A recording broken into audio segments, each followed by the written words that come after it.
What's up guys, Zac Perna here and welcome to the first of a new series all about teenage bodybuilding. My experience, my mistakes that I've made, and basically what I wish somebody had told me when I was a little weed at 14. Hope you guys enjoy.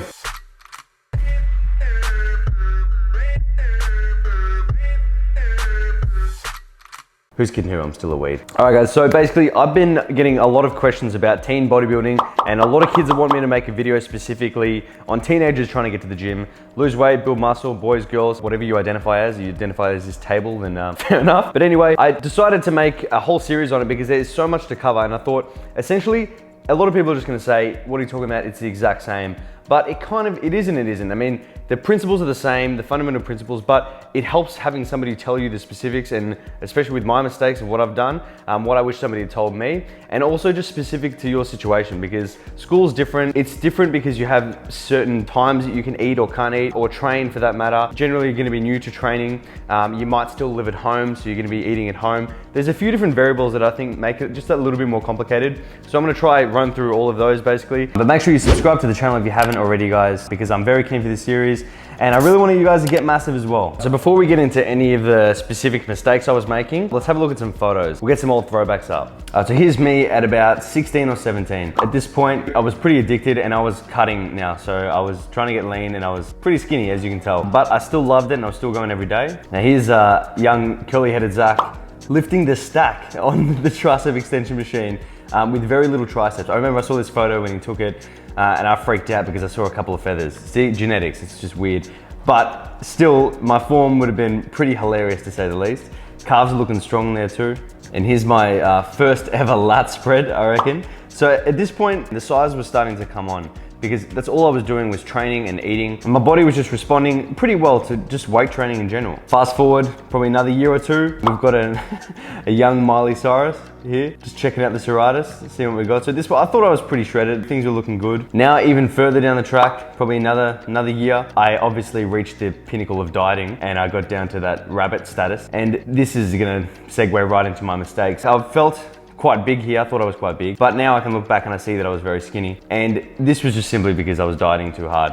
So that brings me to my mistake number one is don't diet when you don't need to. A lot of kids, myself included, are obsessed with getting abs and that's all you really want. But if you also want to build muscle, you can't just be so focused on abs because building muscle is a lot harder than you think and actually getting shape is a lot harder. So you need to spend more time in a calorie surplus, so eating more calories than you're burning, bulking essentially, but at the same time, not going too crazy.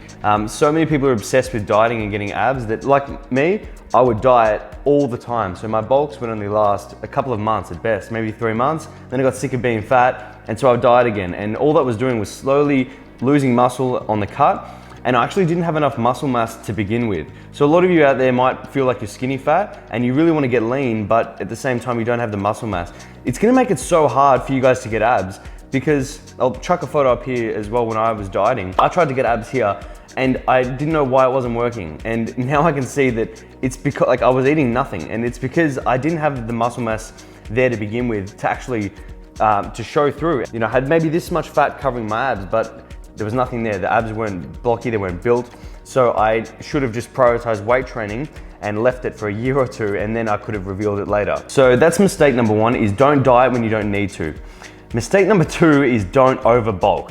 Now, it's funny because I dieted too hard and as a result, I would bulk too hard. I was working at the extremes and it just doesn't help you. I would get so fat. For me, I'd get fat because I can put on weight like this. I would dirty bulk, I would eat KFC more than once a week. Before bed, I would have ridiculous gainer shakes with oats. I would force feed, literally, I would force feed.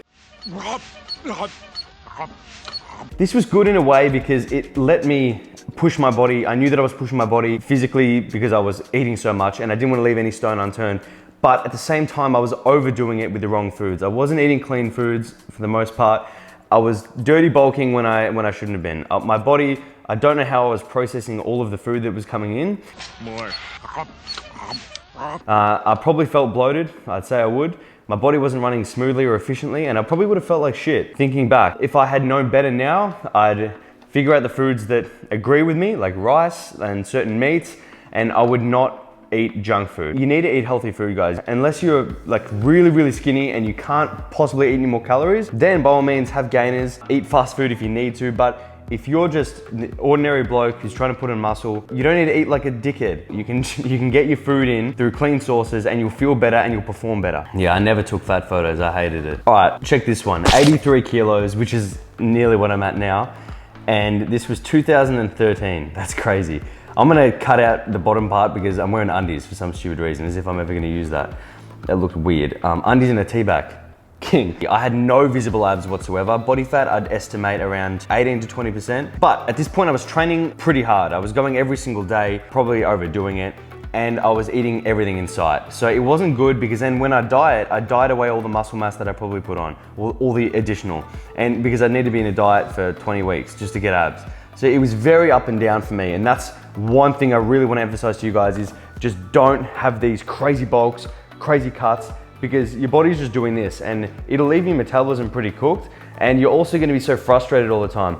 You'd rather a nice linear slow off-season bulk where you're putting on weight, you're putting on fat as well, but it's not ridiculous, and then you're not dieting every 6 weeks because you feel bad about it. You've got to find that happy medium where you can bulk as long as you can. That's one thing I want to emphasize too is, guys, bulk and have an off-season or muscle gaining phase, whatever you want to call it, whatever helps you sleep at night. Have one of those for as long as you can. The longer you can, the better. As soon as you start to feel like too fluffy, abs are gone, you get less pumps, that's a sign of insulin resistance, which means you need to back off a bit. You need to diet and spend a bit of time, even as a mini cut, just for six weeks or 4 weeks, just to reset everything and then go again and learn from your mistakes. Don't do what I did and think, all right, I was cutting yesterday, I'm bulking today, I'm gonna eat 4,000 calories of sugar. Like, it is just, it's dumb and it's extreme. Mistake number 3 is not focusing on form.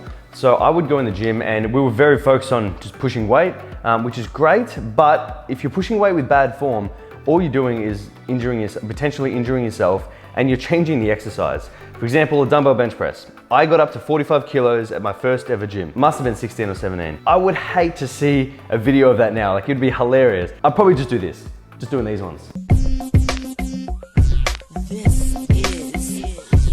All I cared about was moving that weight. So granted, I probably got growth from that, of course. You're gonna get, there's tension on your chest, you're moving it partially, of course. But why not strip that back to 25 kilo, which is what I should have done, and gone all the way down and actually squeeze my chest. I would have got better growth out of that in my opinion, and I wouldn't have put my shoulders under such strain. That's one thing to consider, guys, is really focus on nailing your form. Even dedicate your first year of training to just perfecting form, and it'll feel natural, because the last thing you guys want is an injury. Mistake number 4 is actually working too much. So because I was working hard, I thought that meant I was working smart. So I thought I was doing everything right, but really I was just pushing myself too hard and doing stupid things. So like every set sometimes would be a drop set. I would just think, oh well, more muscle damage, better growth. I wasn't focused on progressive overload. I wasn't focused on being better than I was last week. It was just about, all right, today's shoulder day. How can I f up my shoulders? And I would go in there and just do random stuff. Like sets would be like 30 to 40 sets. And then the next week I'd do a completely different workout and I'd just try to shock my body and do all this, just a pretty extreme stuff. So I never really knew when I was overtrained, because for example, now I'm focusing on getting stronger or getting more reps each week with the same form. So if one day I go to the gym and I'm feeling pretty tired and run down and I try to hit what I hit last week and I don't get anywhere near it, that's a good sign that I'm overtrained. So I know, okay, I should have taken a rest day today. Back then, I trained 7 days a week. I trained 7 days a week for 3 years straight. And the only time I had days off was if I was on holidays. I remember bragging about this because I just thought I was harder than everybody else. But really, it just wasn't very smart. I was working hard, but I wasn't working smart. So now I will put in rest days, and I'm conscious of my sets, not to do 50 sets in a workout. I think, all right, with this workout that I did today, would I be able to get stronger on this next week? If I'm doing 50 sets, you can't possibly add more volume in the next week. It's just, your body will break and it'll fight back. So that's why rest days are good to implement, or just listen to your body. If you're feeling like you're pretty tired, your body's drained, you're weak, have a rest day, have 2. Just listen to your body, but make sure you're having them. And my final mistake was not tracking anything. So similar to the training, I didn't track the diet side of things either. Like I used MyFitnessPal a couple of times. I didn't know the contents of food. So my meals, I've seen photos of my meal prep. Let's see if I can find some. But I would have like 8 chicken tenderloins per meal. Like now I'd have 3 or 4. So protein consumption was way over. And it was, a lot of the diet stuff was just unnecessary because I wasn't tracking. What I should have done is gone, okay, let's try protein at 180, carbs at 300 and fats at 70. Let's try that, see what happens. See what my body weight does after 2 weeks, then we'll go from there. I didn't do that. All I did was go, all right, bang, protein, 300, carbs, 400, fats. 21. Like that's probably what they would have been, but I didn't care about the numbers. I wasn't tracking anything, so I didn't know anything about the diet. All I knew was I was eating a lot of food. And I didn't know anything about the training because I was doing everything completely different every single day. So advice to myself back then is to start writing my workouts down, try to get stronger, try to improve with the diet, write my diet down, work it out, think, is this right for me? Can I change something? Am I eating too much? Am I eating too little? Whatever it is, adjust from there. But as long as you're tracking and writing things down, tracking your weight, you know what's going on. You're not leaving anything to chance. I couldn't be bothered putting the work in to understand what was going on and actually be meticulous about things. I just thought, I'm just gonna go and train and eat, which is fine if you guys just wanna do this, you know, as just for fun. But if you wanna be the best you can, then you need to put in these little details of actually understanding your body and understanding how these things work. You can't just, you know, put it down to luck. In summary, guys, don't cut too much, don't cut unnecessarily, don't over bulk and get on that dirty KFC bulk like I did. Know your body as well. Cut yourself off there, Zach. Know your body. If you're a hard gainer and you can't put on weight, know that you need to eat more than the average guy. If you put on weight like this just by looking at a donut, then maybe you shouldn't aggressively bulk. Just know your body, and everybody is different. Just because your mate's doing one thing doesn't mean you have to. Just because I'm doing one thing doesn't mean you have to. Number 3 is learn your form, perfect it, and prioritize it. Number 4 is don't work too much. Make sure you put rest days in. And number 5 is track everything, all right? I want you guys to be the Sacagaweas of tracking macros. But otherwise, that is it for me, guys. I hope you enjoy this little series. I thought I'd start it off with just an intro to just general tips and advice from me, and to let you guys know that what's to come, essentially. We've got training that I'm gonna cover. I'm gonna cover macros, supplements, even little things like time management, anything I can think of that'll make your lives a bit easier when you're trying to build muscle, burn fat, whatever it is, I will cover. So if you have any more topics or things you want me to cover, questions, leave them in the comments. You guys definitely know what to do. And if you're new to this channel, I'll let you know what to do. Stay massive. Slide into your DMs in the PM and the AM. Then I slide into your feelings when you see just what I'm saying.